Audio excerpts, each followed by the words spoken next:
Le football africain a toujours été un vivier de talents extraordinaires. Des joueurs qui illuminent les plus grands championnats du monde et marquent à jamais l'histoire de ce sport. Aujourd'hui, nous allons nous intéresser à deux figures majeures de cette génération dorée. Yaya Touré, l'éléphant ivoirien doté d'une puissance phénoménale et d'une élégance rare au milieu de terrain, et Alexandre Song, le lion camerounais, réputé pour sa qualité de passe, sa vision du jeu et son abattage défensif. Préparez-vous à plonger au cœur de leur carrière, à découvrir leurs qualités physiques et techniques, leurs plus grands succès et leur héritage en Afrique et au-delà. Yaya Touré ou Alexandre Song, qui a réellement marqué son époque et qui, selon vous, est le plus grand milieu de terrain africain? Installez-vous confortablement parce que cette confrontation promet d'être passionnante et épique. Pour comprendre l'ascension fulgurante de Yaya Touré, il faut remonter à ses débuts parfois méconnus du grand public. Formé à l'académie de l'ASEC Mimosa en Côte d'Ivoire, Yaya Touré part très jeune en Europe. Il découvre le football belge à Beveren avant de faire un détour par l'Ukraine, au Metalurg Donetsk, puis la Grèce à l'Olympiakos. Déjà, il laisse entrevoir une puissance hors norme, couplée à une technique surprenante pour un joueur de son gabarit. C'est à l'AS Monaco qu'il s'impose véritablement comme un milieu de terrain polyvalent, attirant l'attention des plus grands clubs. En 2007, le FC Barcelone lui ouvre ses portes. Au Camp Nou, Yaya Touré se fait connaître du monde entier en remportant la Ligue des Champions en 2009. Il évolue d'abord en tant que milieu défensif, mais sa polyvalence et sa capacité à casser les lignes avec ses courses balle au pied convainquent peu à peu ses entraîneurs de le laisser plus libre. En 2010, il rejoint Manchester City, où il devient l'un des piliers de la révolution citizen. Yaya Touré y décroche plusieurs titres de Première Ligue, marquant souvent dans les moments décisifs.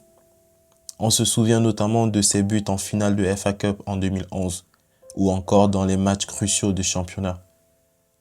Devenu un parcran au milieu des terrains, capable de marquer une dizaine de buts par saison, il s'impose comme un des meilleurs milieux box-to-box de la planète. Face à ce géant ivoirien se graisse un autre talent africain, Alexandre Song, également formé très jeune au SC Bastia. Son potentiel est rapidement repéré par Arsène Wenger, qui l'invite à rejoindre Arsenal à seulement 17 ans. Au sein des Gunners, Song se forge une réputation de milieu très complet. D'abord cantonné à des rôles défensifs, il développe peu à peu un jeu de passe précis, capable de briser les lignes adverses. Sous la houlette de Arsène Wenger, Alexandre Song évolue aux côtés de joueurs comme Cesc Fabregas ou Robin van Persie. Il progresse dans la construction du jeu, apprend à gérer la pression du championnat anglais et devient un titulaire régulier. Son volume de jeu et sa facilité à assurer le lien entre la défense et l'attaque le placent parmi les milieux défensifs les plus appréciés de Première Ligue. En 2012, l'appel du FC Barcelone se fait entendre. Song réalise l'un de ses rêves, rejoindre l'un des plus grands clubs du monde. Mais la concurrence est féroce. Sergio Busquets, Xavi, Iniesta, ses apparitions se font de plus en plus rares et il peine à s'imposer comme titulaire dans l'entrejeu catalan. Ses passages suivants, notamment à West Ham, lui permettent de retrouver du temps de jeu, sans jamais toutefois retrouver la pleine aura qu'il avait à Arsenal.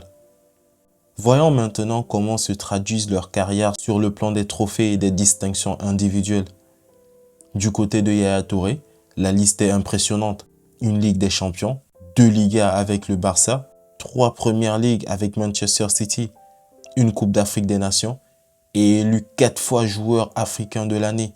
Le palmarès d'Alexandre Song est plus modeste, même s'il a pu soulever quelques trophées avec le Barça, notamment une Liga en 2013, une Super Coupe d'Espagne en 2013 également, la finale de la Coupe d'Afrique des Nations en 2008 avec le Cameroun en tant que cadre titulaire. Sur le plan individuel, Song n'a pas atteint les mêmes sommets que Yaya Touré. Il n'a jamais remporté de titre de joueur africain de l'année, même s'il figure plusieurs fois parmi les nominés. En termes de réussite et de notoriété, l'Ivoirien semble clairement dominer le sujet. Maintenant, observons de plus près leur atout sur le terrain. Yaya Touré, avec ses 1,88 m et sa carrure imposante, est un milieu qui peut à la fois défendre et attaquer. Ses courses balle au pied sont redoutables. Il utilise sa puissance et sa foulée ample pour éliminer les adversaires et porter le danger jusqu'à la surface de réparation adverse. Doté d'une frappe lourde, il inscrit régulièrement des buts spectaculaires. S'il est aligné en position de milieu relayeur, il peut se projeter vite vers l'avant, ce qui a fait de lui l'un des meilleurs milieux box-to-box de la planète pendant plusieurs saisons. Alexandre Song, bien que moins athlétique, s'illustre par sa lecture du jeu et sa propreté technique. Il anticipe bien les mouvements des adversaires, effectue des interceptions propres et ressort souvent le ballon avec une passe précise et verticale. Chez les Gunners, il était apprécié pour sa capacité à jouer simple et efficace, libérant ainsi ses coéquipiers offensifs. Il a parfois été utilisé comme défenseur central grâce à son intelligence de tactique, même si son poste de prédilection reste milieu défensif. En résumé, Yaya Touré aime dicter le tempo tout en étant décisif dans la zone de vérité, tandis que Song se concentre davantage sur la récupération et la distribution du ballon, évitant parfois les projecteurs mais rendant de précieux services à ses équipes. L'Afrique compte des légendes comme Roger Mila, George Weah ou encore Didier Drogba. Yaya Touré et Alexandre Song font partie de cette génération qui a fait briller le continent dans les années 2000 et 2010. D'un côté, Yaya Touré restera à jamais dans l'histoire pour avoir aidé la Côte d'Ivoire à remporter la CAN 2015, un exploit qui a échappé aux éléphants depuis plus de 2 décennies. Son rôle de leader tant sur le terrain qu'en dehors l'a élevé au rang d'icône nationale.